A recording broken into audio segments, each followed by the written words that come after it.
Hello, my name is Hetty Goldsmith and I live in a little village called Madeley, which is just in between Crewe and Stoke-on-Trent. But I do travel to Birmingham every day to study acting at college.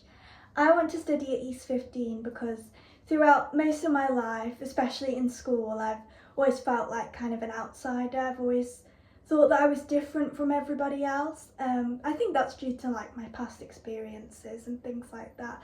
But I've always just known that I wasn't in the right place. But I feel like East 15 celebrates people who are different and who have weird little traits and quirks, and I think that that is the type of environment that I need to be in. I think that the most beautiful part about acting is telling the stories of people, and people who might have interesting stories might be weird now, but I think in the future the most famous actors that we look up to all were weird in school. I will be performing Andromache's monologue from Trojan Women as my classical speech, and then for my contemporary monologue it is W's monologue from Cock by Mark Bartlett. Thank you very much. He will not come. Not once. The great spear flashing and tomb riven to set thee free, not one of all his brethren, nor the might of Ilion's war, how shall it be?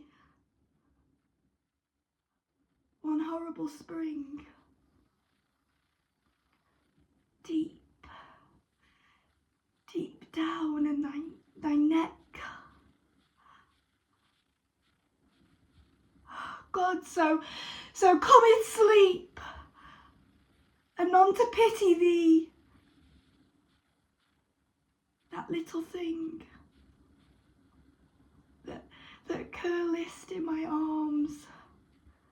What sweet scents cling about thy neck, beloved? Can it be all for nothing that this bosom cradled thee and fostered all the weary nights, whether I watched upon thy sickness till I grew wasted with watching?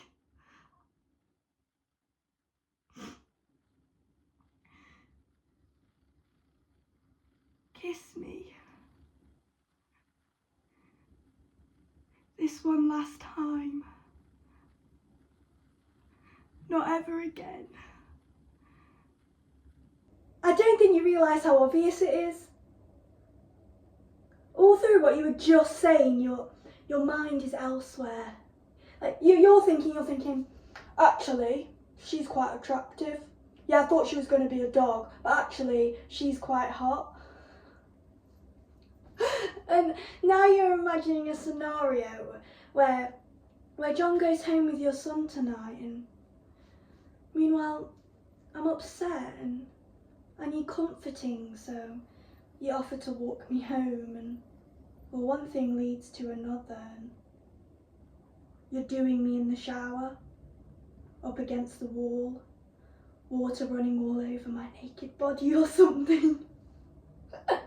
I mean, it's just how your brain works. You're a man. It's fine. And I'm sorry. Okay, I'm sorry for pointing it out. It's just there's no reason to get so defensive. It's not like I think a man of your age shouldn't be thinking about sex. You know what? I think it's healthy. Really. I do. I think it's healthy. Just maybe don't do it when you're preaching to me about being faithful. Don't act like you're on some fucking moral high ground when really you're in the sexy fucking dirt with the rest of us, staring at my tits.